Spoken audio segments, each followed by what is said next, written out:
Welcome everybody to the NLC, sponsored by El Giganten, Corsair, Telia, and MasterCard. My name's Scoundrel, and we have Froscurin, Orcs, and Sun Guy on the desk today. It is going to be an incredible day of games, and I am looking forward to it because we are now past the halfway point of the NLC. We are about to head into the second round of our round robin. So we've basically got a lot of teams that are going to start playing each other again. We're going to get a real test of where those teams stand. And obviously, I think we're going to really see how the standings shape up. If we're going to see any real front runners, we're going to see sort of the wheat separated from the chaff, I suppose, as they say, as the old saying goes. Now, before I move on, I've got a bit of housework to do. I've got a bit of generic stuff to get through. We do have a raffle on Twitter right now. If you go to NLC LOL, essentially, it's to do with Play of the Day. So you can go and vote for your play on the NLC LOL Twitter and sort of get involved. There's a raffle going on, and I believe, don't quote me on this, that it goes on till Friday. So make sure that you go and check out the raffle that we have going on Twitter as well. So guys, I can finally let you talk. I think I've got through the majority of the stuff that I needed to get through. Let's talk about yesterday. Let's start off with yesterday because I think there are some interesting games to focus on. And Frosk, obviously, for you, I think I'll start with you here because you kind of are quite new to the league. You kind of come in over the last 2 weeks and got a good view on how everything went down. What was surprising for you yesterday? I think it's the fact of how clearly defined some of the buckets are that our teams are starting to fall into. And Ox really likes to talk about this, is this idea of we have like the skirmishing play styles, the more relying on individual power, your riddles, your singularities, these types of teams. You can maybe throw even Dusty in there. And then you have kind of our 5v5 more scaling macro-oriented team. So if I had to really just like generalize the labels, you got one team that's got hands and you got one team that's got brains. And then you have two teams that have hands and brains. And that's why those two teams are usually on top of the standings. Of course, that's Fnatic and Excel right now.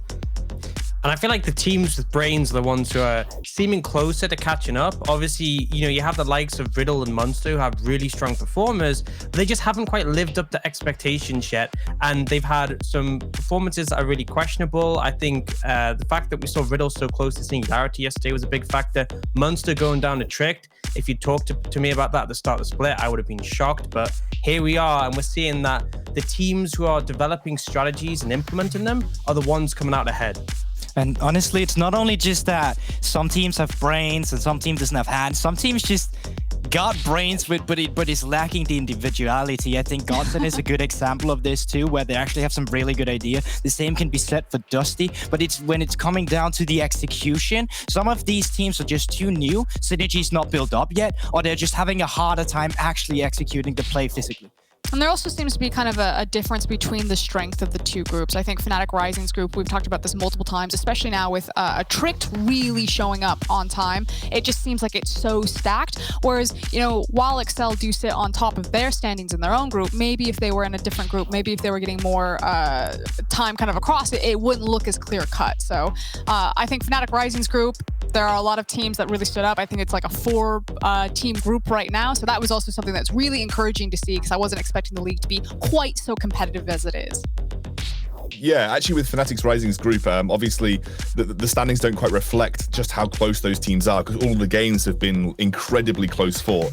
Over in Group A is where we've got the teams that maybe wouldn't be so good if you match them up against the Group B teams, but because they are comparatively so close, the standings reflect that. And actually speaking of the standings, let's have a brief look at them now. We can have a look at the Group A standings as they are. And this is the group that has a very slim separation between first place and fifth place. Yeah, and specifically out of this group, I really want to call out ENCE. I think we've really started to see kind of what that team is capable of. And while Riddle sit above them in the standings, I personally am more of a fan of ENCE's play style because they are more of that macro-oriented team. Whereas, frankly, I feel like Riddle are a bit overrated. They're good, they're strong individually, but like the teamwork is just not quite there yet. I like it. The caster curse is already coming in. I can feel it. Fuel my Riddle boys here. It's fine. It's fine. We like where this is going. Let's keep it going. I think I'm really hyped about Nordavind though, because they have just shown a pretty consistent play. There have been some moments where they've made mistakes. They've talked about that in the interviews and the game up against XL. But really, after their win against Riddle, I feel like this team is the real deal. It seems like they have smart play around the map, they understand their win conditions, and they have the carries that they can facilitate for that. I think Chrisberg and Ericsson have been stellar, and it's very clear the team understands that they're often the win condition and they play towards that. Yeah, we speak to them a lot, and Ericsson has been coming up as one of the most consistent mid laners in our entire tournament. Let's have a look over at Division B, and we can have a look at the standings on that side of things. This is the banger.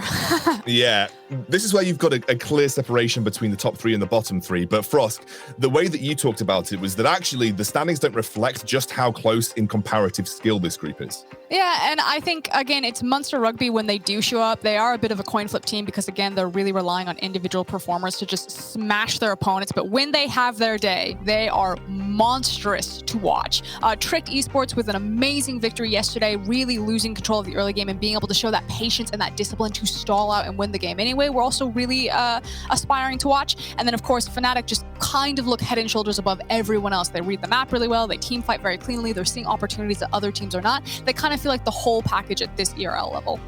And to be fair, I'm going to come in with a bit of a controversial statement. I think there's a huge skill description, huge skill diff in these two divisions. I think if Dusty and Barrage was playing in the Group A, they would actually have an easier time achieving these wins, because I feel like the teams, or at least the bottom teams, if you're not talking BTXL in Nordavind, they have their off days, they have their on days, and it's not really the macro type of play I'm seeing coming through. Yeah. It's very individual skill discrepancy that's actually leading the team to wins every now and then, and I feel like it's not the hardest kind of group. I feel like every team could have taken a win over in Group A, but Group B, I just feel like there's a huge skill diff, but it's not necessarily that, how do you say, it's not necessarily that true. I think that if they were over in Group A, they would have a much easier time than they are in Group B.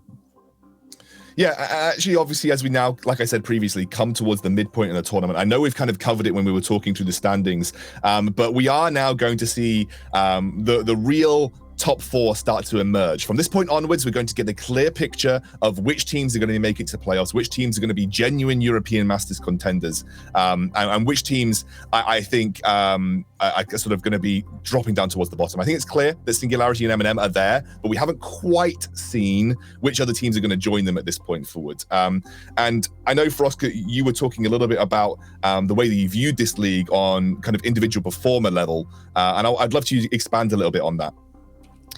I just think that when you are at the ERL level, some teams just have massive skill mismatches, in frank honesty. And oftentimes what I'll experience is, like, if your team's mid laner is significantly better than the other team's mid laner, you can actually just roll someone over and run away with the game.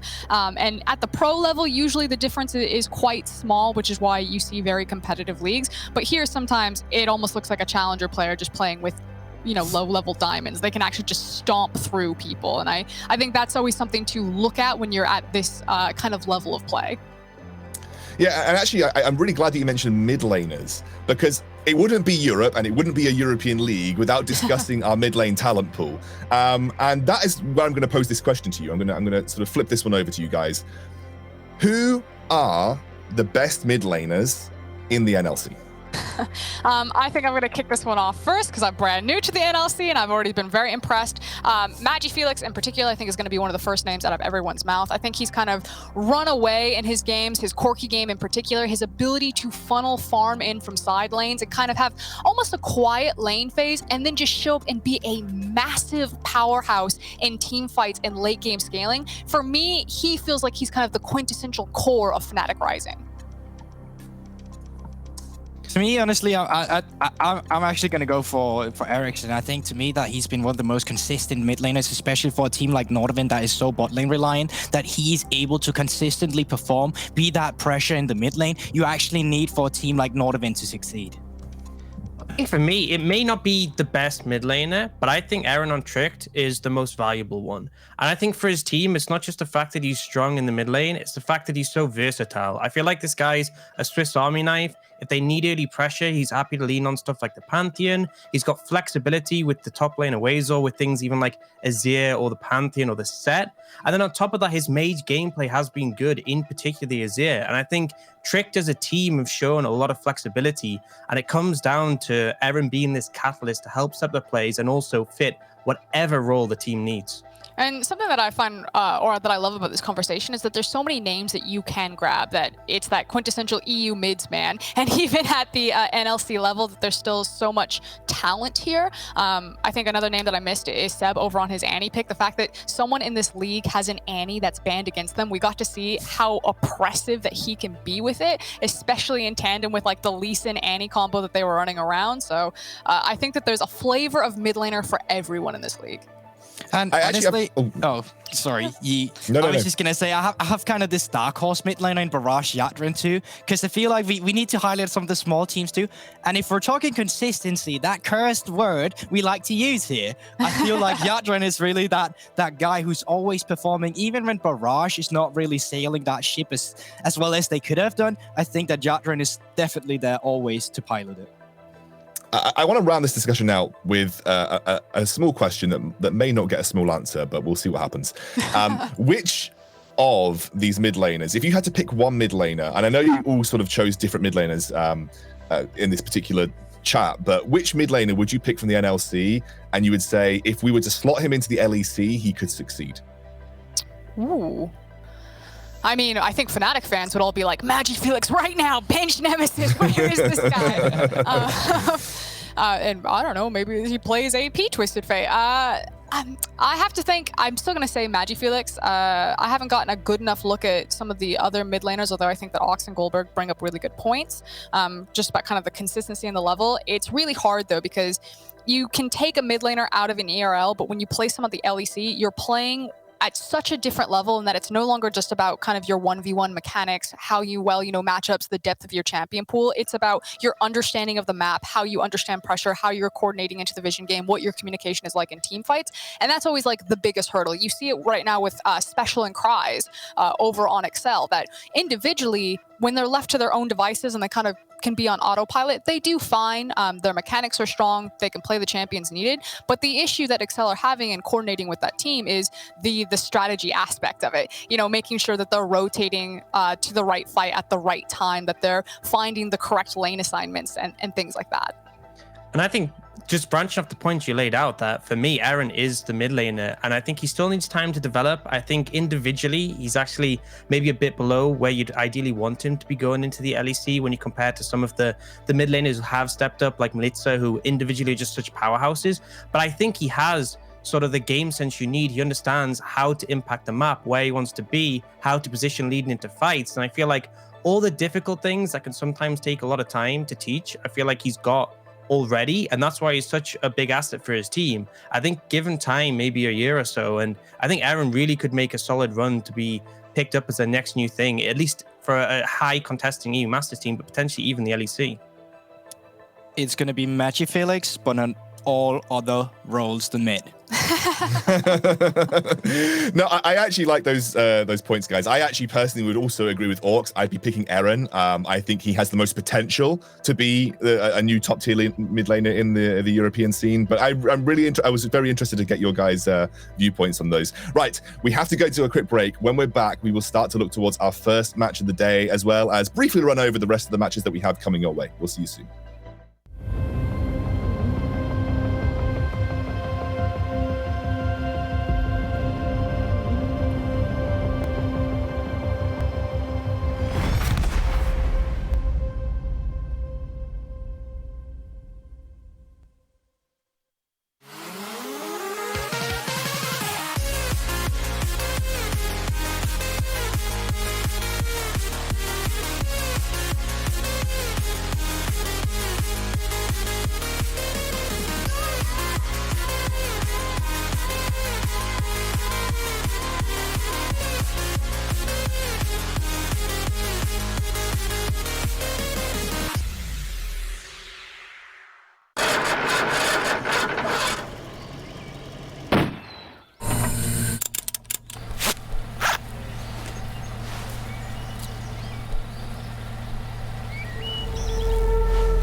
Let the sparks fly into a summer night. We're going eye to eye, running to the future blind.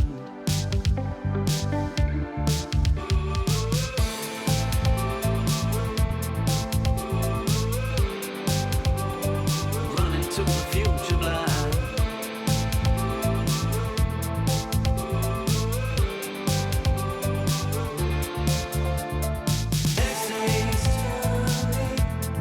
Nothing really matters.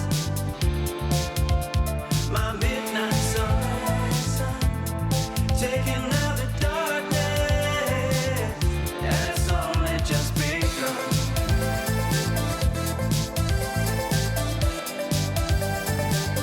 And it's only just begun.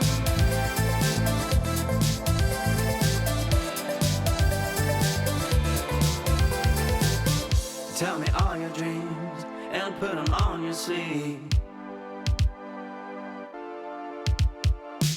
We're going eye to eye, running to the future blind. Let the sparks fly into a summer night. We're going eye to eye, running to the future blind. Next to me, nothing really matters. My midnight sun, taking out the darkness, and it's only just begun.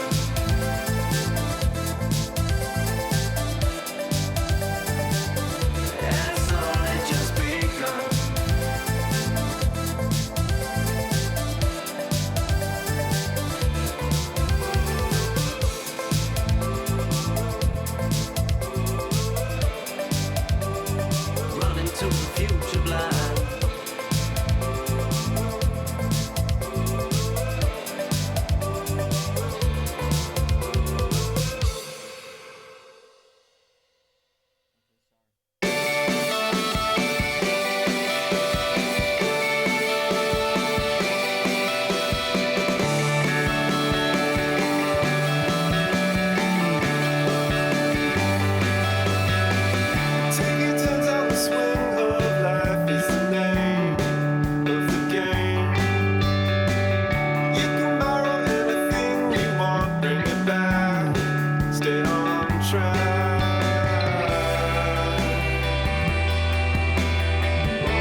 It's going to be fun. Arrow onto a Q, he's looking for the hood. PlayStation finds it. In comes the ulti from Aaron. He takes down Jack. Stop the ulti, throwing down the true shot. Barrage lands on the 3 members. Taxa is going to get shut down. In goes Maxi. Full health.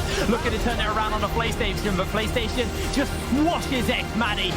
Hoyes is able to break the Infernal Chains, but doesn't have to go gold in the middle of the fight. That's a massive Moonlight Vigil coming in from Hoyes, and now Migma has joined into the fray. Caught out, the true shot gets him. Steps secures the kill as Kevo is able to chase him down and find the kill. Champion on the run, the chains connect, and it's the ace. Always nice to hear from Taxa. He's been around the UK scene and the Northern League scene for quite a long time now. So a very experienced jungler, obviously, with BTXL. Let's take a look at today's matches and we can kind of dive into some of the more interesting ones. Just to sort of have a look at some of the new teams coming in here. We did not see Barrage play yesterday. We didn't see Dusty play. So we're going to get 2 new teams straight up, as well as Eminem and Fnatic playing after that. Godsent and then BTXL and then Ents versus Riddle to round out the day. So, guys, I'm actually quite excited just for the Barrage versus Dusty matchup because I do genuinely think that could be a very close game. I also feel like it will decide who's going to be middle of the pack in that group. I feel like Dusty have had a pretty hard run of schedule recently, running into Munster and then, or Fnatic Rising and then into Munster. So this may actually be their opportunity to show like, hey guys, we're still in this one. We just had some 2 back-to-back really difficult matchups, but we can still take down Barrage. And yeah, I mean, they had a bit of dusty run so far, right? But personally, I'm looking forward to that rematch between BTXL and Godsend. That was the first game of the split we had, and boy, was that destruction. Godsend never had a foot in that game. They just got completely dismantled from bot lane 3 minutes into the game. Repeat that with a bot lane gang again 5 minutes into the game, and they were just straight out of the game from the get-go. So I'm looking forward to a Godsend that had the chance to actually evolve and see what kind of game they're going to bring when they're facing XL once again. For me, I got to be looking at that Ents Riddle game, which I saw the predictions earlier, and it seems I'm the only one favored towards Ents, but I legitimately feel like if there's any underdog here, it has to be Riddle. I think Riddle's really been underperforming recently. They haven't quite met the mark. It feels like a lot of their gameplay is very high variance, where, you know, if they're not getting the lane priority mid or top, they can fall behind. And Ents have just impressed and impressed. I think Taiki and Seth have done a great job of setting up the team, and then I really think that Kevo is a formidable carry in that bot lane role. So I'm just confused why no one else is on the Ents hype train. Well, speaking of predictions, Orcs, I'm really glad that you mentioned it because we can have a look at the caster predictions for today. And Orcs is right. No one else is on the Ents hype train. I was expecting at least maybe a Frosk Ents throw-in or a Gulborg Ents throw-in, but I forgot. Riddle's kind of like Gulborg's a child of a child of Denmark. Denmark, by the way. Denmark, by the way.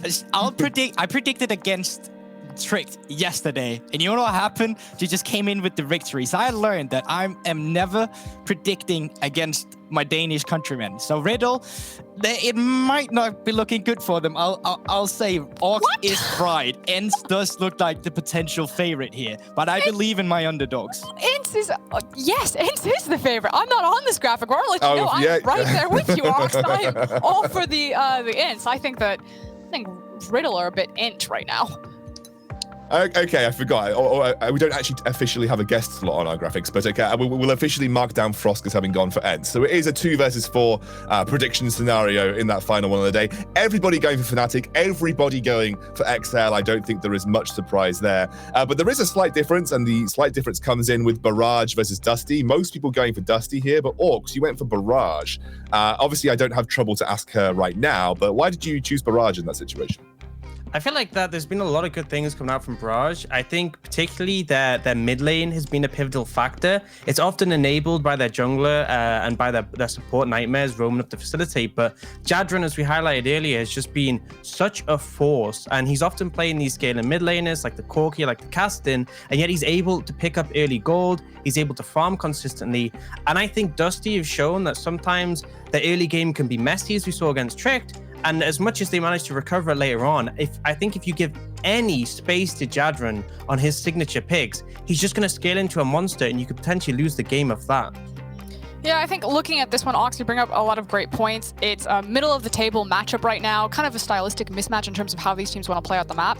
Goldberg, though, when you're talking about kind of expectations for the teams, it feels like Barrage are in form right now, or kind of performing where people expected them to, which is why I think it's almost safer. Like, I'm leaning towards Ox on like being on the Barrage hype train, but you feel like Dusty just aren't meeting expectations. To be fair, I think that you are right. Both you and Orcs, Barrage does look in better form, but coming in with it, there is a reason Dusty had high expectation. I believe that their skill peak or their skill ceiling is higher than Barrage, and it's about time that they start to meet that skill ceiling. I think if it's going to happen, it's going to be against Barrage. Guys, I think we could talk about this more, and I think we will do throughout Champion Select, but that is what we're going to be working our way towards. We've got a quick break, then we've got Champion Select coming our way. We'll see you soon.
All right, we're into draft here. Barrage versus Dusty. Definitely splitting the analysts in terms of predictions, but I think that is a kind of foreboding for what is supposed to be a pretty close matchup between these two teams. We have Twisted Fate, we have Aphelios, and Yorick, because that's a coincidence pick, getting banned straight away. Yeah, a lot of cover picks being pinched from blue side. Dusty are also a really big Twisted Fate player. They'll often have that one banned against them, and when they do get their hands on it, I do like how they work the map with it.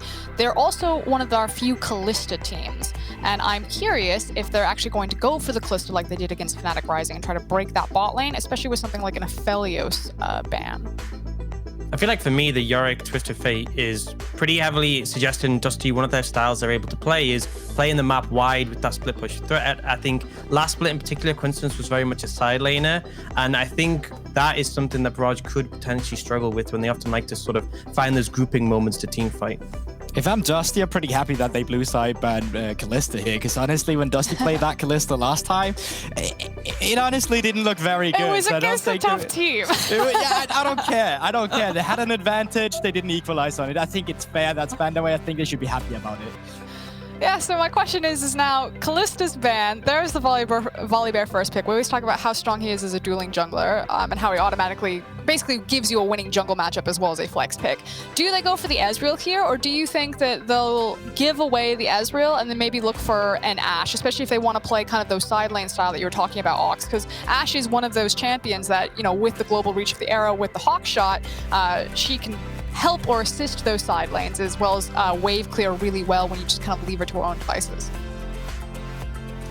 Oh no. Honestly, oh god, a queen. Well, it is coincidence. He has been known for this, but honestly, I would love for Jack Spectre and Fiddle just to go down the Karma Israel road. You get a lot of pressure by that bot lane alone. They've been dealing with some struggles about in the bot lane too. So I think it's just a safer pick to go about for the bot lane. So we did see Dusty actually play the Senna AD carry.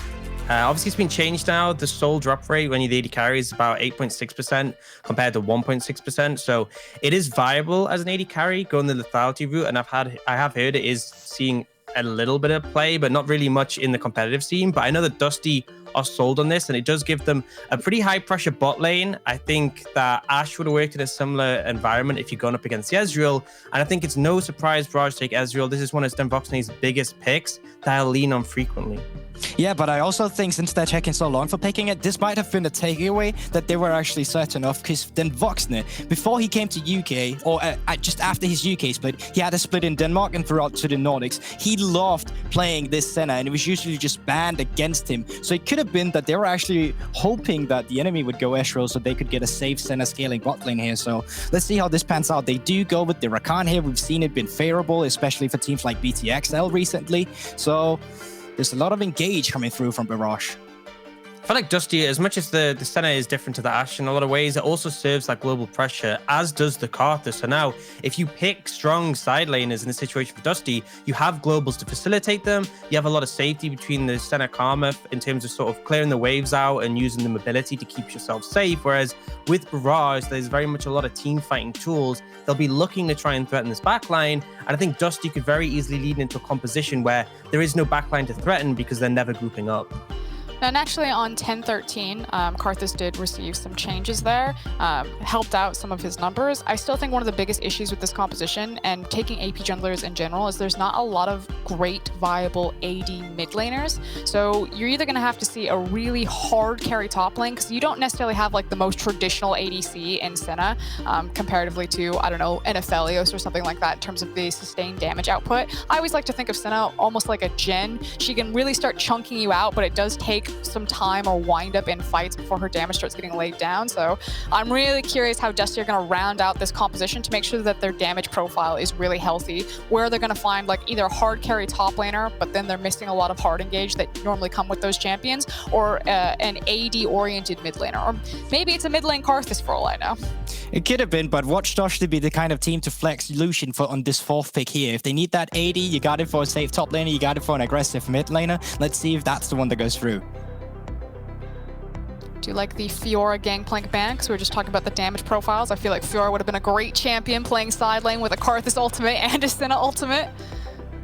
it's also big for Coincidence. Coincidence he's a huge Gangplank player, he's a huge Yorick player, and he's kind of known as a side lane split pusher. So they're getting rid of some of Coincidence's more comfortable picks, and I'd imagine it's very classic when you have a Coincidence team.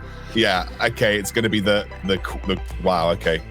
Well, there's the AD threat, and I think ultimately, I mean, we don't see so much sort of Kiana side laning. It'll do well into a lot of the typical mid laners. She takes something like an Oriana, can private threat, but it also means if you ever want to collapse those side lanes, the Kiana can have a huge amount of flank potential, enough to actually threaten the likes of something as an Ezreal, or maybe if we see an Azir coming through for Barrage, even those champions can get taken out by a Kiana. And then obviously with the follow-up from the Karthus ult, the Senna ult, it potentially means that if the split push isn't getting enough pressure, they can just lean into finding those great flanks for the team fights. And frankly, the ecosystem of mid lane has really just changed where Kiana fell out of favor, because obviously it was only a couple of months ago where she was like the pick or one of the big picks running around. But that said, even though I still don't think that she has like the greatest matchups in the mid lane, it looks like, I'm assuming it's either a Vladimir or an Aatrox, technically can be a flex. She still fights really well around monster objectives. And that's like the thing about Kiana. It's like, she can almost be such a trash champion for 90% of the game, but if you just get that one team fight, that one ultimate around a Baron or a Dragon Pit that can swing a game, it almost doesn't even matter. And in this league, when so many teams are reliant on team fights, that's how you're looking for this game. You're looking for the one BS Dragon fight or Baron fight where Kiana ultimate just ruins everyone's day, and then a Karthus ultimate finishes them all off. And speaking of Baron fights, so like put a Heimer on top of it. I mean, you can just take a look at the team compositions already. You're looking at Barrage and their comfort. Yadrin got his Vladimir. It's a pretty easy composition to execute. You just want to go in. You're waiting for that side lane. This is what we just said was the kind of style coming in from Barrage. Now, taking a look at Dusty, that's just Dusty in their core right there. It's looking quite creative, and it's looking a bit hard to execute. If they follow the thread that they have done the past weeks, they might have a hard time with this one. I feel like this has been the Dusty story. Like, they pick up some wild drafts with like insanely hard to execute win conditions because they have the potential to meet it. And I think that's one thing that I want to reflect back on that Gulborg said. It's the potential of Dusty. Let's see if they can reach that potential in this game. We're going to hand over to our casters. It's going to be Hit Brain and Trouble. Thank you very much, Excandrel. Hello and welcome to day number 2 of the NLC. Now, Barrage versus Dusty. This has been quite a spicy champ select here. So talk to me a little bit about this. What are you making of the Heimerdinger top lane? Trouble, we were saying prior to this, but you know, both these players, both the Dreedy and Coincidence, kind of typically, we think of them, we know of them as kind of split push top laners, but actually they've not really lent into that so much. Now, Heimerdinger isn't really a split pusher, but Dreedy now also on a carry top laner. It's a very exciting top lane. At the end of the day, Dreedy is a carry top laner, so is a Coincidence, of course. But if you take a look even at the bans that Barrage threw out there, it was the Yorick, the Fiora, the Gangplank, that were trying to take away everything that would be very comfy for Coincidence to sit on and be able to split push and be able to impact the map, right? So they did want to give Dreedy the better matchup right here. They picked the Aatrox, which technically for me, Aatrox is like an AD mage, if you will, in the top lane. Like even if you're in an unfavorable matchup, you will be able to farm with a longer range Qs that you have.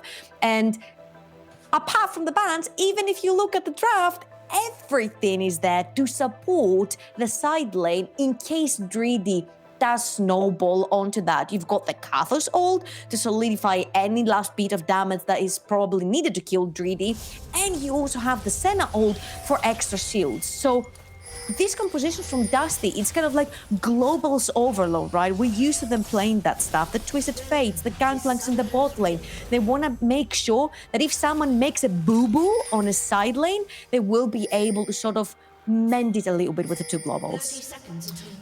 Well, we've loaded through onto the Summer's Rift for our first game of the day. Dusty versus Barrage. For me, Barrage have been a team who I'm pretty sold on. Obviously, I did vote for Dusty. I know who I voted for. But I have been sold. I have been sold on Barrage. They've always looked so close. I mean, they challenged Fnatic. They've looked good over the last few weeks. And Dusty, there's a lot of core talent here. but they've also been plagued by some maybe inconsistency issues. I'm happy to see Legion's back on an assassin over in the Nordics last season. He was playing a lot of Diana and things like that. So I actually really like him back onto the assassins. I don't think I've ever seen him on Kiana though, so this is going to be a bit different for me. It's kind of like squishy overload on the side of Dusty, right? This is why the desk also talked about how this is a small margin of success with this composition. You make a wrong step, you make a wrong decision, and there's so much engaged from the side of Barrage and so much punishment to fall onto them. So they're going to have to be extremely careful how they play this game.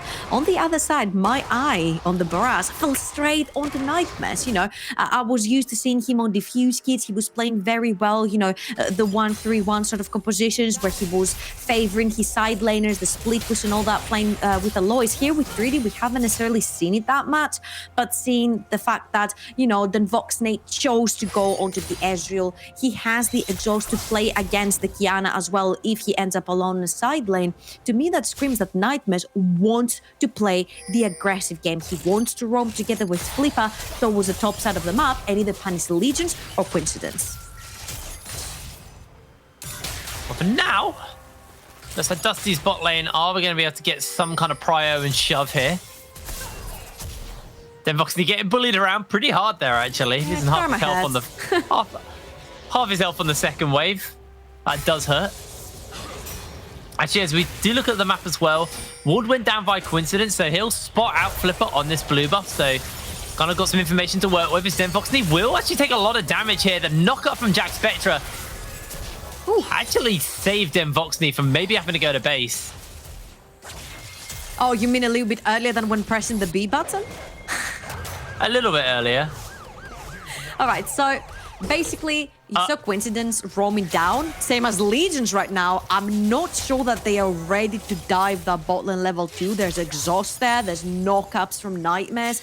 I don't think it's the wisest choice to dive with a Senna Karma. There's not enough tankiness, there's not enough ability to pin someone down unless the skill shot hits by Jack Spectra on that Senna. So this is what you're gonna try with Legions, right? If I see him roaming down, having no boots, no nothing, I would expect to even maybe see the Mobby boots early on to try and pressure the side lanes, pressure that Ezreal and Rakan, push them out, same as Dreedy in the top lane. Dreedy, who we have seen struggling when it comes, you know, to decision making, even when he comes ahead. So sort of putting Barrage behind will increase the way they have to think about this game, right? Because then you're on the back foot and you're the one that has to start making the right decisions. Coincidence actually getting pretty shoved in here, down pretty significantly to Dreedy. Towers actually makes it really hard for him to last hit underneath the tower, so actually losing pretty much all of that wave. Oh my god. That was rough. That turret actually really messed him up. And you see how easy, again, it is for Aatrox. He's the AD mage up in the top lane. He's just gonna use his Q. He doesn't have to necessarily get close to the towers. If he does get close to the towers and the laser's about to hit him, he's just gonna swoosh away to the side so he doesn't get hit. It's sort of like an easy matchup for him. Talking about towers though, Flipper's ultimate deactivates the actual structured towers on the map. I'm wondering if that could be a case for the Heimerdinger towers as well. I don't think so. I'm only joking right here, but it would be a fun. Legion's got the stun there. Gonna put the wall of pain down. Do a lot of damage onto Yadrin. Flipper makes his way forward, but let's do a good little bait there actually, just to get a trade. That was a hard trade to take if you're Yadron, because you have just used your teleport, and from what I understood, their Legions was just trying to take a back. Yadron used a lot of his HP pool to try and stop that back from Legions. Nevertheless, this is a Vladimir. He's gonna, he's gonna get all his HP back through his spells.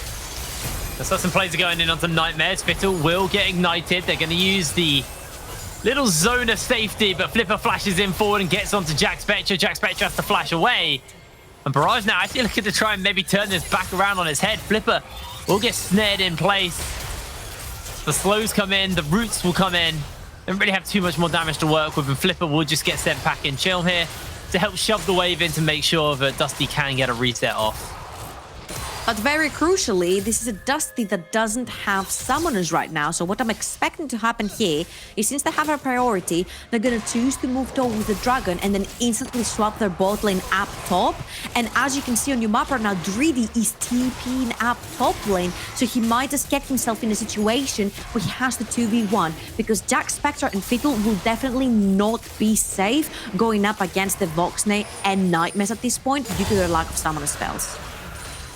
Coincidence also teleported though, so if he does want to go for that swap, could be a little bit painful for him. They are actually going in for the base. A little bit of time until that Rift Herald spawns up, so maybe they decide to go for the swap now. It looks like Barrage want to continue to stay in the bot lane though. It would be an early swap, but I think, like you said, with the summoner spells down, it actually probably does make it worth it. For the side of Dusty, the things are going down. It looks like they are going to do that.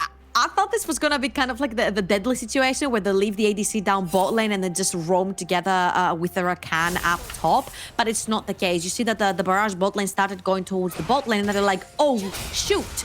Actually, you know what? They're going to swap top lane because they don't have summoners and they don't want to face us. We have to make them face us and try to push them back in lane because at this point it's the Ezreal that's struggling, right? You have to go up against a bot lane that's weaker than you at this point and they have to play them on the 2v2 and potentially pressure them back to the point where the Rift Herald will be an easy deal for Barrage.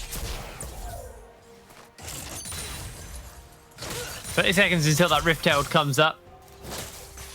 My only thing is I don't know how Dusty will really get control of that with a Carthus. He kind of just wants to sit in his jungle and farm and then just press R when someone gets low, so... See, the thing is, you do have champions that want to fight, such as Legions from the Kiana. He would like to go for the all-in, and then you have the extra shield and damage coming in from your Senna and the Carthus. And I think this is going to be their getaway into the objectives, right? They started getting the dragons. They have the first one. By the time they're on the third one, and Barrage will have to face check and get in there, stop the soul from going down in favor of Dusty. You have someone like Legions onto the Kiana, which with one right press of R could turn the entire fight around. And it's not just that. There's not much healing that can be done after damage has been dealt from the sort of Dusty. So even the Requiem and all the poke from the towers could be very detrimental as how these fights in the river will be going. Base came in from Chelm. He's got his Runic Echoes finished up. Level 7 on the Carthus. Got a good lead over Flipper right now. I'm waiting. Mid lane feels so explosive to me. Yadrin and Legions are two players who theoretically can take over the game. And they're both kind of just quietly farming. You saw Legions did look for something, but didn't actually find it in the bot lane. And I feel like bot lane is just going to blow this game. Sorry, the mid lane will just blow this game open at some point. They may need some enable and some setup from their jungler. I just don't see a world where Yadran goes down, but I guess we'll have to wait and see because he's... Well, gets caught out by the Supreme Display of Talent. He uses the Hemo Play to try and sustain up at the moment. The Ignite is on. The stun is there. Yadran able to survive as the True Shot Barrage will skim and not find its mark. Legions gets chunked out, and at the end of the day, not really much gained either side. Flash burnt by Yadrin, Ignite burnt by Legions. And this Chelm could be on the receiving end of a big 5-man dive. Oh. They're going to catch him out here. The ultimate comes in. The tower's got the aggro. The ulti comes through, and Yadrin gonna blood pool. They're gonna hold for the moment. Does have that ultimate available, but he's actually just not gonna pop it. That is 4 members dedicated for that one kill on Chelm. Remember, there's not necessarily an objective on the map to fight for. This was purely for the pressure and getting some kills on the board for Barrage. They managed to get the first blood, but as you can see, Coincidence down in the bot lane is having the time of his life. Up in the top as well, Jack, Spectra and Fetal. This is great for them, right? Because their summoners are back up in action. That means they can also play a little bit more of an aggressive game now that they have the ability to flash away. There's a wild flipper just to appear up top lane. So in all honesty, it wasn't the end of the world for Dusty. The Karthus is still ahead in CS. He will be fine. He will farm up, and at the end of the day, the kill went to the Volibear. Not necessarily a big kill threat coming from him. Oh, well, Chelm's coming in. Trying to find Denvoxney and Nightmares. Denvoxney has to flash the wall to get away, so now it's his flash that is down. Like you said, once the summoners come back up, Dusty gets to be aggressive once again and instantly do so. It makes sense. Barrage gave them the time. They went for the kill in the mid lane instead of just trying to challenge the Senna karma. Like it was said on the death, Senna is not necessarily a champion that's going to output consistent damage there. But the Ezreal at this point is, he had the T, he had the pickaxe as well. You could potentially try and fight with it together with Flipper. I haven't necessarily seen much action from this Volibear yet. And I would have liked to see all the squishes of Dusty being punished. They just did a good job of trading versus Yadrin here. But looks like for now, Yadrin's just gonna heal it back, right? Yeah, He's like, sure, just trade into me. I love our champion. He's level 9 now, so he's got max points in the transfusion. Hasn't actually opted in for all that CDR like we normally see onto the Vladimir. Wanted to kind of deal with Legion's trading patterns and kind of have some armor to deal with it. So we'll be lacking in the CDR department. I assume he'll be running Transcendence, so he'll at least have 10 in the next level. Ooh. I like the Barrage here are starting to prep for the Dragon. They're also going to pop the Rift Herald in the bot lane to try and get some pressure down the map. Coincidence is already here, has already committed the teleport. I just want to see Barrage backing off here. Try to get plates off of the top lane. Do not contest at all. Back off. It's just the second Dragon. It's not the end of the world. Supreme Display of Talent's been used onto Yadrin. He has popped the ultimate, but the Ignite is on, and Druidy's looking to come in. Coincidence takes out Flipper. Legion's able to slide away. Chelm has to flash away from the Infernal Chains, and Denvoxney is just going to get picked off by Jack Spectre on the back line. Legion's able to get Chelm out scot-free, and Dusty will walk away with that team fight victory, and they'll get the Cloud Drake to boot. Hey, listen, I was pleading, right? I'm like, it's great. You got plates in the bot lane. Coincidence committed his teleport. Have Druidy at top lane push. Get plates for himself. Just back off. You don't have to fight. It's just the second Dragon at the end of the day.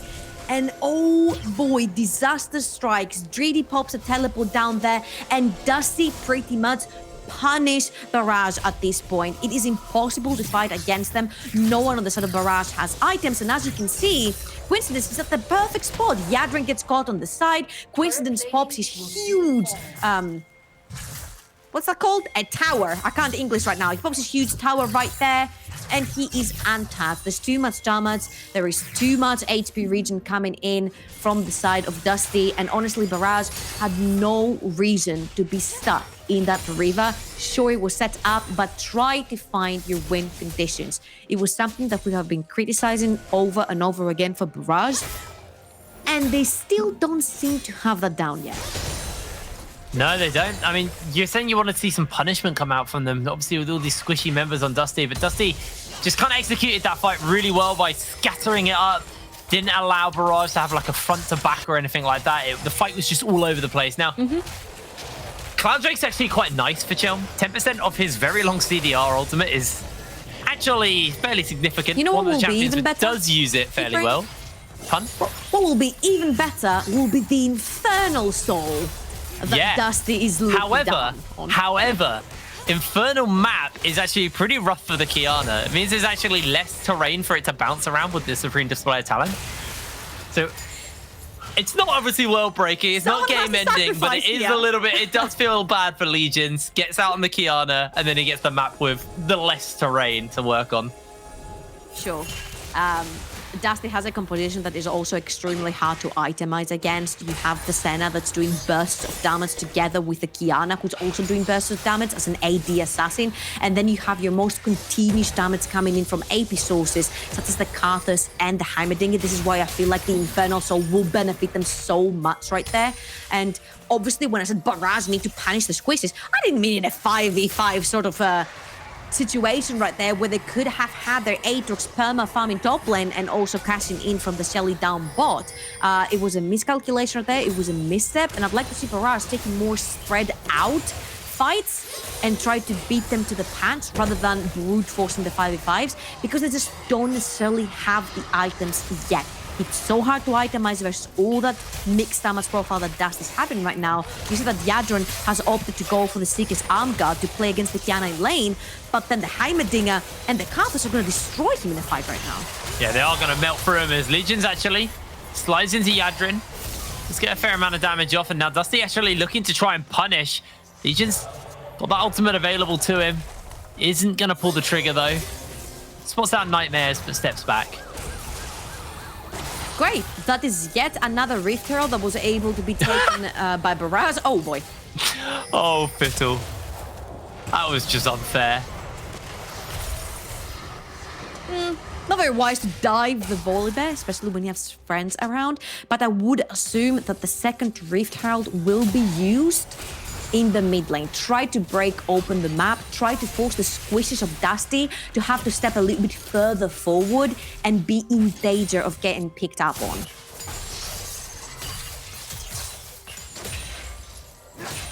Let's take stock of where we are as far as the items go, because obviously we're hitting on how Yadrin's gone into the Seekers, so we'll get kind of melted by Coincidence. Coincidence, Haunting Guy's looting his Echo. Jack Spectra got himself the Serrated Dirk and the Manamine, the Tier Mat and Serrated for Legions. Items are starting to come in. Chelm has himself the Oblivion Orb, the Pen Boots on that base, and the Runic Echo. So when he finally throws the Requiem down, now that it's rank 2, it is going to do a fair amount of damage, especially to the likes of Yadrin, if he doesn't have the Blood Pool available. Yeah, and you understand what needs to happen here for Barrage. Barrage basically need to pull out a trick. They have to be extremely patient. They have to wait for the correct timing to fight. They have to hit these key item power spikes. You see that also the Rakan is trying to go for the mixed defenses. The Ezra later on will have his Death Sense available. Dreedy is going for it as well, first item. The Volibear needs these extra key defenses to be sitting in front of his team and absorbing all the damage coming at them. And of course, Vladimir needs to stack up that HP and damage so he can dive into the backline of Dusty. So everything in time. Barrage just have to be patient and wait.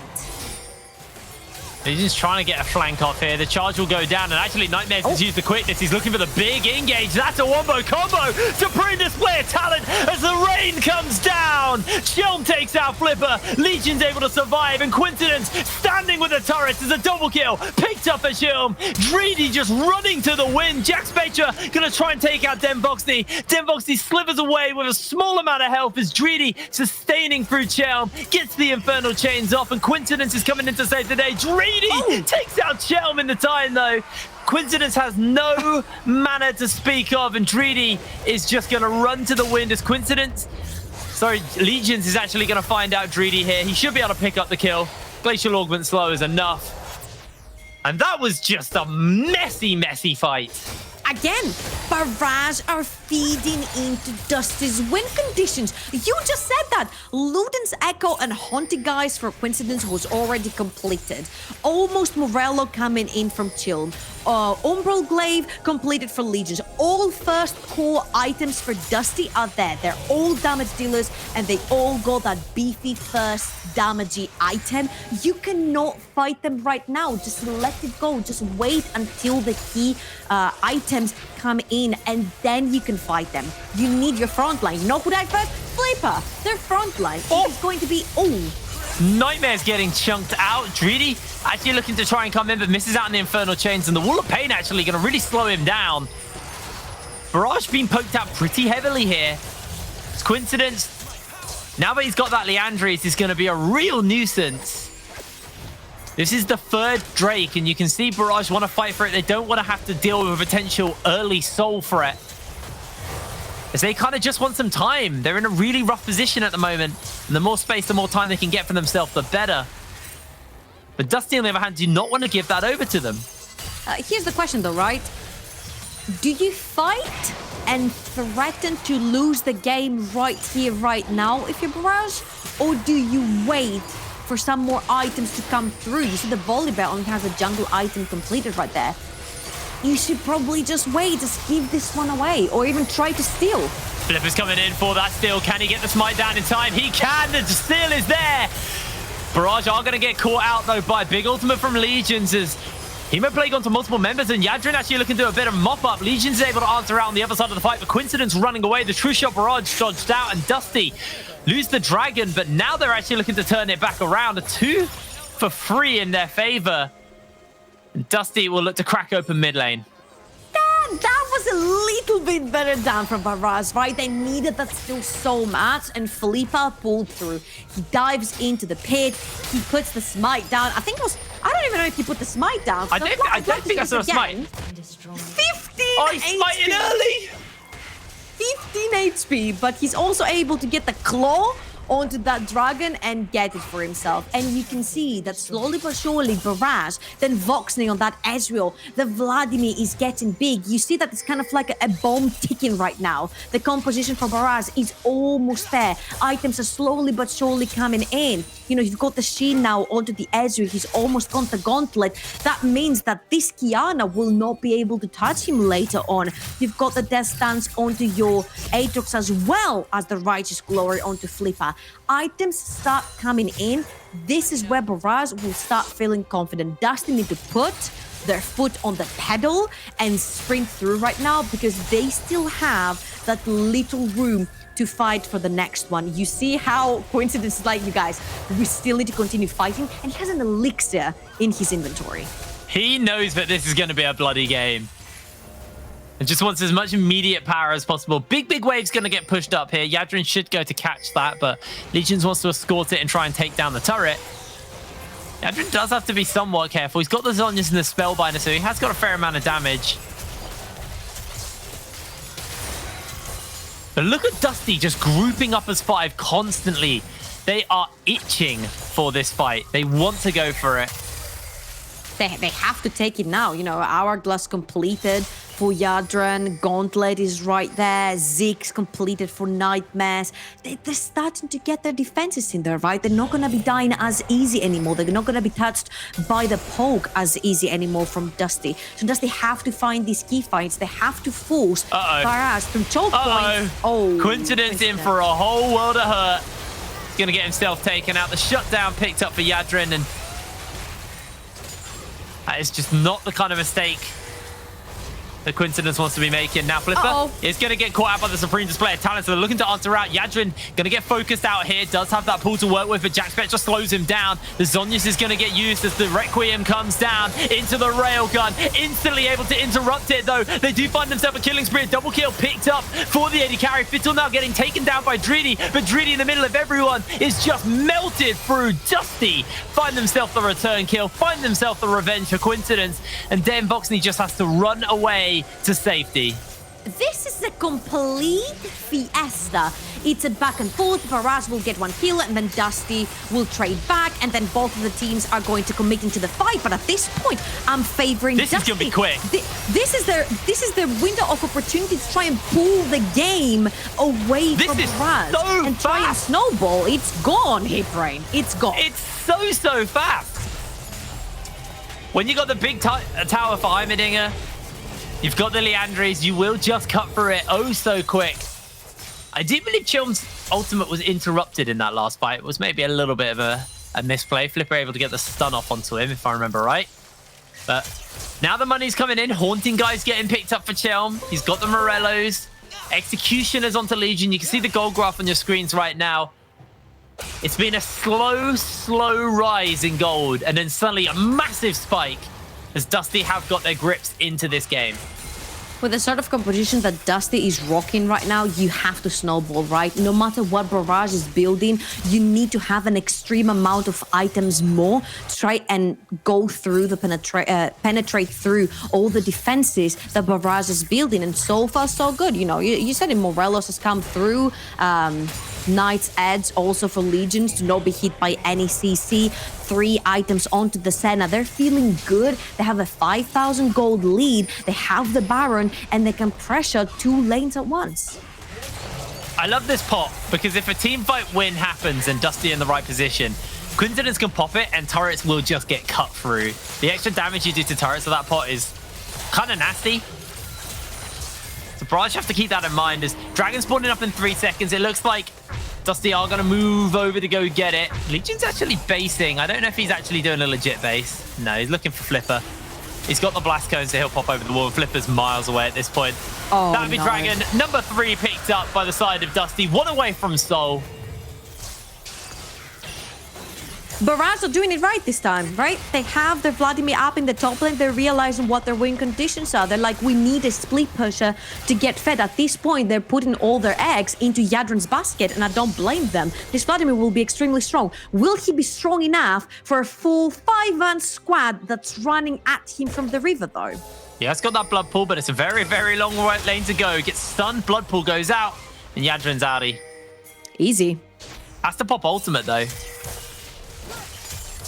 I mean, he stays alive. It's fine. He does stay alive. It's worth it at this point. Barrage try to answer out in the mid lane, but they're unable to actually take that turret down in time, and Chelm will join up to cut through this fairly quickly. Dusty just moving around as this kind of big death ball, rotating through the rift as a group, just looking for their picks and finding it. And if a team fight opportunity arises, Dusty don't seem to hesitate at all. They pull that trigger and they go for it. They don't necessarily have a huge wave to hide behind, so I'm not sure what they're going to be able to get with this Baron. Nevertheless, though, they do manage to stall out the game a little bit more. The lead has been getting less and less. Barrage are getting there slowly but surely. This is why you see Dusty continuously trying to push that lane. Now that the Baron is down, they finally have a wave, but they could be getting engaged on. Well, Coincidence actually pops out the ultimate. The minion lane comes in, though, so it's going to take a little bit more before they can cut through the turret. It will finally fall. 27 minutes on the clock, and Dusty now looking to focus out onto this inhibitor. Denvox need just kind of weave those Qs in, but the turrets are blocking some of them up, and that turret actually will finally fall to Jack Spectra. Almost gets himself caught out. The shield is big, and Nightmares has to dash away to safety. Dreedy, meanwhile, he's now the one split pushing off in the side lane. He will take this tier 2 in the bot lane. The bases are going to come in. The gold's going to get spent. And Dusty probably look to get themselves set up in another lane now. It's going to have to be towards that bot lane, because in 2 minutes and 45 seconds, that last dragon that Dusty needs to solidify their victory here is going to come up. Once this Infernal goes down, it's going to be extremely hard for Barrage to sustain through all that extra poke down that's going to be coming through, right? Every single member from Dusty has some sort of poke to throw away to Barrage. Barrage underneath the towers are not going to be safe anymore. So no matter what, Dusty need to make sure that they get this, and Barrage have to make sure in their own terms that they steal this away. They have the items to do that. You know, the resistances are coming through, and Israel almost at death stance. I wish I knew how much gold he still has to see if he's ever so slightly closer to that core item, because I think he's going to be an actual raid boss and not care at all for the damage that Dusty have to throw at him.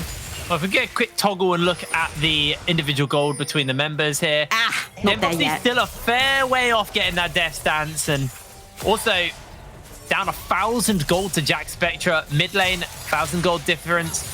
Jungle, 1,900? No, 1,100. My brain is not working right now.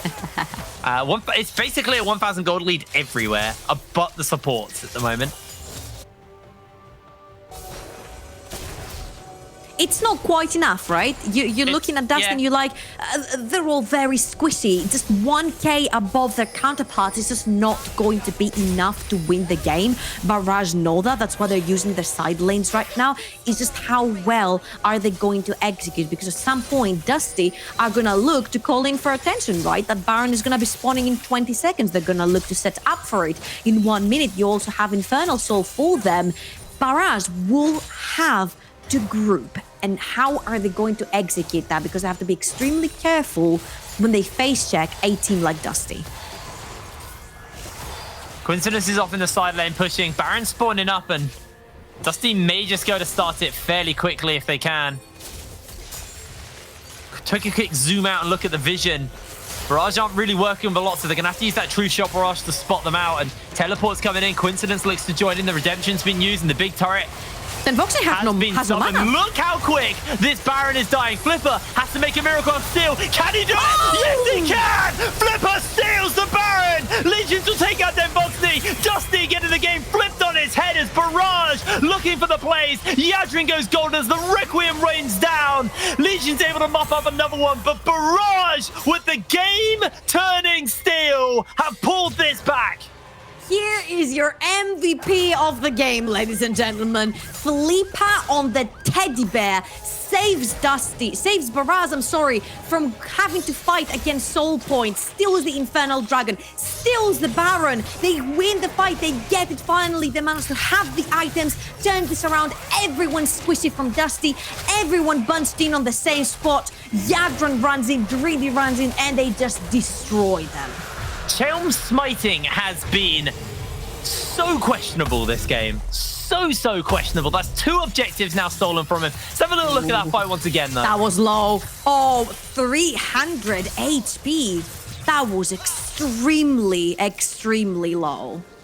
I mean, wow. The worst thing is Chelm has level 15. He's a level over Flipper. So he does have a little bit extra damage on his smite as well.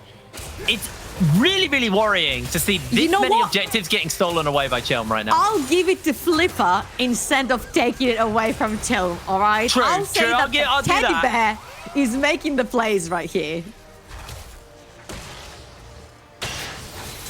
In all honesty, Barrage might have won the game with that. Look at the gold difference. 800 gold is what separates them right now. Dusty are playing much more scared than before. Barrage can play the 1-3-1 and stay safe in every single lane right now. If you see their item, it's just pure survivability, right? You've got the Death Dance, you've got the Sterox, you've got the Spirit Results coming in from Flipper. Everything is rolling in at the right time, and Dusty might have run out of time here. I mean, you saw on the chart there, the graph there, big kind of drop off there. So we unfortunately do have a quick DC, so hopefully it won't be too long until he is able to reconnect. But man, Flipper has flipped this game, obviously off his name, no pun intended, on its head. Flipper's been stolen. He's denied Soul, which, you know, Dusty realistically should have been able to get had Chelm landed that smite. He denied the second Baron, which 15 HP, might I add. Oh man, Chelm needs to let this game kind of not let these last few moments get into his head. Also, his Requiems have just kind of been denied. Yajin with the Zonyas on the last one to get the execute off. He's not quite finding his openings right now. And Chelm on this Garthus, I'm starting to have some concerns, and the scaling issues for Barrage, well, not the issues, but the scaling is starting to come through for Barrage, and Dusty now starting to feel a little bit worried as we're at that 32-minute mark. The gold lead is not big enough for the snowballing team, and I don't know if they snowballed enough to pull this out. Yeah, we talked about Dusty being on a time, right? They were taking bomb, but if it doesn't blow up at the right minute, it's not gonna blow up at all. They're all extremely squishy. Yes, sure, they can output a large amount of damage. They got ahead and they were able to flip these fights around because Barrage didn't have any of their defenses in yet. But once this item started going through, Dusty's damage doesn't really matter anymore because they don't have tanks. And it's not just that, they don't have any CC. No one could stop Volibear from jumping into the pit twice. So this is a problem right here, and Flipper actually landing the smites is an even bigger problem. And at this point, I think Dusty really need a miracle. They really need Barrage to misstep, which has actually happened before, right? We've seen Barrage not actually been able to execute their late game properly even when ahead. So we know that Barrage are prone to mistakes, and if Dusty can grab just this tiny sliver of that mistakes, they might be able to turn it around. I mean, Soul is still out for grabs in the next dragon. Yeah, absolutely. It's not like Barrage or one-off Soul themselves. They have to get another 2 for themselves. And also, I do want to highlight Legions. Even in losing fights, he's been able to execute them really well, getting himself a good flank and assassination off that last fight. Took them Boxney out before the fight even started. Legions is still a scary person for the Barrage members. He is able to kind of mow through people here. Now he's off in a side lane, and Jaspector and Fittle are just trying to deal with the side lane, with a mid lane shove here. there's not really much they can do, right? The Kiana right there was not going to offer them anything that the rest of Dusty doesn't even have already, which is wave clear. The Kiana just wants to try to create some pressure. Oh! They're looking for the fight. That's a big stun, though, by coincidence. Caught out by the Infernal Chains. The Railgun shield is there. The healing's coming out. They've actually managed to catch Dreedy underneath the tower as the Supreme Display of Talent gets missed and whiffed, but it doesn't matter. Yadrin goes golden, and he will get taken out. This is what you were talking about. The rain of pain will come down, and the burn from the Leandris will still secure the kill. Chelm will take him out. Three members of Barrage go too hard, and they are punished heavily by Dusty there. I think I just cast the curse them, and I've actually predicted them to win right here. The death timers are pretty large. Dusty are running it down mid in the best way possible at this point, because they really want to get that inhibitor down, right? This is going to create a lot of pressure in the mid lane because the dragon is spawning in 1 minute and 50 seconds. At the end of the day, there is not much wave clear at all on the side of Barrage. They could see to finish it right here and right now. Yeah, Coincidence is coming in. He does have his turret available, but even so, the wave was way too small. They don't have Baron. They need to play it safe. Like you said, the Dragon coming up soon. Baron also coming up around the same time. I just want to give props to Coincidence in that fight. I've been singing the praises of Legions, but then in that fight, Coincidence got a really big bomb off and the big turret down while he was able to get his way out with his Zhonya's. Well, the stopwatch. He had a stopwatch. And that was actually what saved that fight. Was the big stun and just the amount of damage that the turrets were able to do while Coincidence was just in stasis. I'll say that Coincidence didn't save the fight. He won the fight for the side of Dusty, because that was a huge mistake from Barrage right there. They weren't focusing on what they need to do, which is you have the Baron, you push in the inhibitor tower, and you focus on starting to zone away Dusty so you can take the inhibitor, right? So you can have a lane of pressure before the next objective spawn up. Other than that, Barrage just wanted to turn around and try to fight. Felipe gets an ultimate that hits no one. And this is what we talked about. If Dusty see a mistake, they're going to capitalize on that. Coincidence with a great bomb right there takes the victory straight out. Are Dusty just going to run it down mid? They're actually baiting Barrage away from the pit area. They know this is going on because they got the turrets that do a bit of work here. Yadrin actually getting chunked by those turrets, and I really like this. Dusty now kind of just pulling a bit of a trap out and trying to snap the jaws shut. Not going to be able to actually go too much further in, but they don't have the vision really to work with. Look at the flank. They have that one, but Legions is on the flank here, looking for an assassination off onto potentially Den Voxney. Dreedy having to play a little bit scared, a little bit safe, and Legions, he's going to excel in these areas. How safe he's going to be. This is the fight. They're looking for the opportunity. Supreme Display of Talent will catch out a couple of members. Fiddle shielding up everyone. Coincidence still alive for the moment as Legions now getting caught out. Dusty are being absolutely minced in the fight, though. Dreedy finds himself the double kill. Chelm has to flash away, but the Infernal Chains are on. He goes golden. He's trying to burn through Dreedy. Dreedy gets the shutdown. That's a triple. The Requiem's there, but it's not going to kill anyone. And the fight was just whiffed by Dusty. They get aced, and they will probably lose the game off this. The death timers are way too long. And Barrage find the fight, right? In a 5v5, we mentioned they cannot be beaten. They have the scaling, they have the items, they have the CC, they have the engage, the disengage, the sustain. This team has everything they need for a pure 5v5 victory. They finally find it through ups and through downs, but Barrage are able to pull through and grab their second victory in the Roots. It was one hell of a game. It really delivered that. A lot of blood. I love these spicy drafts, and man, we got such a fun game between Dusty and Barrage, and Barrage now pulling ahead. They are 2 and 3 in the group. They had a very rough start, but we said we saw life in Barrage, and it looks like that life kind of rung true here in this game. And Dusty, that was questionable for them, unfortunately. There was an exciting draft, but they didn't quite hit the marks. I honestly thought it was questionable from Barrage as well. A lot of the early game decision making just wasn't really there. They didn't have to fight for all these fights they took. They were the ones that put Dusty ahead at the end of the day. Dusty wanted Barrage to run at them. Barrage just ran themselves at them. They're like, fine, just kill us. You've got the items, you're ahead right now, we're fine. But at least in the end, they tried to find a way. They tried to find their win condition. That was a pure, brutal 5v5. And at the end of the day, Dusty gave it to them, and Barrage were more than happy to take the win home. Yeah, well, with that, Barrage are able to get themselves their second win. Now, guys, we are going to cut to a quick break, and when we're back, we'll have an interview and the Alice test to break that game down, so don't go anywhere. We'll see you after this break.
So do you remember, guys, when we said that this game could go either way?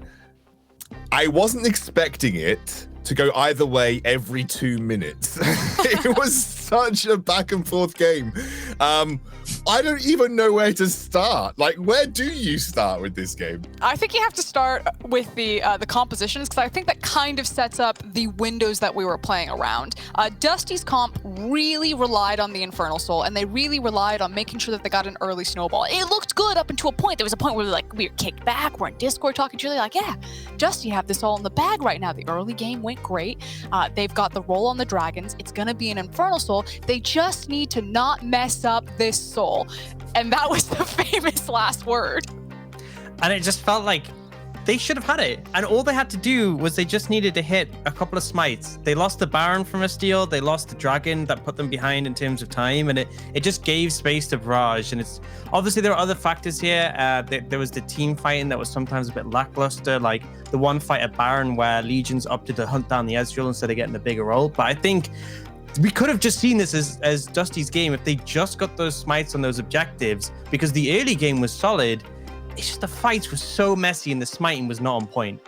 I was getting so many flashbacks to their game against Trick too, because the game against Trick, they had the exact same scenario, although it was the opposing team having this soul, but they were like, do we go for soul or do we go for Baron?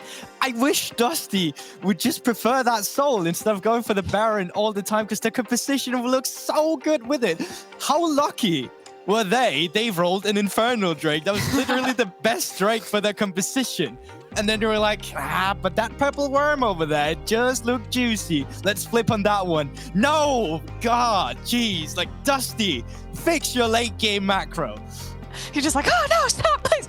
Now, I think that there are a couple of primary takeaways. Ox already kind of alluded to it. Team fighting still seems to be a big issue for Dusty. It was the issue for them against Fnatic Rising. It was also the issue for them in this game. However, I do like to see that stylistically, they like to go for the Twisted Fate. They didn't get the TF this time around. They instead went for the Kiana, but they were playing it in a similar pattern of trying to cheat out into those side lanes. So that's something to watch now for Dusty, that they're starting to kind of show their MO or their hand. It's not about laning, it's about side laning. On the other side, like, huge credit to Barrage. Like, they played really disciplined. Yeah, they kind of ended a bit when they just ran headfirst into Dusty in that top lane. But outside of that, they were more consistent on their macro. I think they did a good job kind of slowing down the pace of the game. DD in particular, fantastic game on the Aatrox. And then huge credit to the jungler for finding those key smites, stealing away the Infernal Drake, delaying the soul, and then also getting the Baron on top of it. Flipper quite literally flipped the game. I know that's an obvious joke there, but they quite literally. Let's have a look at the play of the game. It's really funny as well here, Orcs, because we were waiting until the end result to actually be able to pick one, because there was so many good moments, but talk me through this one. So many big moments, but this one has to be the real defining one where Flipper managed to come in and get the steal, and on top of that, the fight. And this is after he's already stealing that Infernal Dragon away from them, and he just picks a perfect time to come in, and then Jadran with the follow-up, with all this AoE damage, with Druidi backing it up as well. And it's just complete decimation. And this was the big swing in the fight, because the previous team fights have been a bit back and forth. Some of them were close, but Dusty was taking it. And this was the moment where it just became Barrage's game to lose, when they got that Baron and they got that huge team fight. And Ox, you already alluded to it, but that was the fight where, imagine if that Kiana ultimate had been used in the pit. Instead, it was used bottom on the Ezreal, the very bottom of your screen right there. Everyone was in the pit. It could have been so different. Yeah, they would have lost the Baron, but maybe they would have picked up the Infernal Soul. And it's those little things that need to be adjusted when we talk about managing their team fights. Using that Kiana ultimate in the Baron instead of trading 1-for-1 for Ezreal. Yeah, first off, as you said, you gotta give props to Legion for his ultimate he had in this game in general, but also just huge props to Barrage to realizing that they can just run in here and clean house. This is literally what you do not want when you're Dusty in this composition. The whole game, you won your fights based on the Kiana ultimates, and this time they're just 2 tunnel vision on Den Voxner, and there you just have the better team coming in, realizing that their win condition is literally just running their opponent down in this Baron pip. Flipper jumping it, bitch slappy bear, Druidi with the Aatrox, Yatrin with the AoE, Vladimir. There's just nothing to do at that point. Guys, I feel like we could have a whole hour podcast on that show, that game, and we could really go into. There was so much to go into, but I actually have Den Voxney standing by, ready to chat to me. So I'm going to bring Den Voxney in and just have a little hello. Oh. Hey, can you hear me, Den Voxney? Yeah, just fine. My camera is a little. I don't know what's going on, but. Don't worry. We can see you well enough, mate. Look, Was that game as fun for you guys as it was for us? Because that was an absolutely mind-blowing game. Like what? Talk me through what actually happened. I kind of want to hear your perspective. Like, just give me a little summary of what that game was like from Barrage's point of view. Okay, so first of all, I don't think it was very fun to sit in that game. Like, we won the game, right? A W is a W, but it wasn't too fun to be behind and have to like contest, rely on steals and contest objectives from behind. But I do think we did some smart things, and that's what it won us the game. We got the flashes in the base with no objectives up, and then after Senna and Heimer have no flash, we just at the next break we just kill them and won the game off that. But yeah, obviously there was some early game issues that weren't too good and put us in that position to where we'd had to rely on Flipper being a god tier smiter. We definitely was that game. What happened in the early game then? Talk to me through like some of the decision making in the early game, because it did feel like you were starting to lose control, but the gold difference was never huge, right? You always managed to keep the gold difference pretty close, but like in the early game, what actually went wrong for you guys? I think there's I can't believe I did it, but there was one time where we swapped for Herald. I just walked bot lane. I walked so to tier 2 bot lane, and then I walked top. Like, it was just a complete waste of tempo, and other things we weren't just like. I think we usually are kind of good at actually doing this ahead of time, but in this game it was maybe a little more chaotic and not what we were used to. And then we get these late calls and it looks weird, and then we get top late and we don't actually get the pressure, and a bunch of other stuff. I also think some of our fights weren't too good either.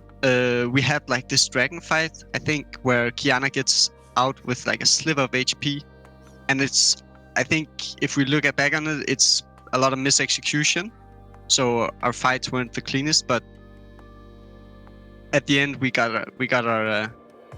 our heap together, and actually came out clutch. Yeah, you did. There was just very quickly, at what point in the game did you as a team suddenly say, all right, we got this, like we're in control now, like this is our game to lose? At what point in the game did you guys come together? Was it after the Baron steal, or was it a sort of another point?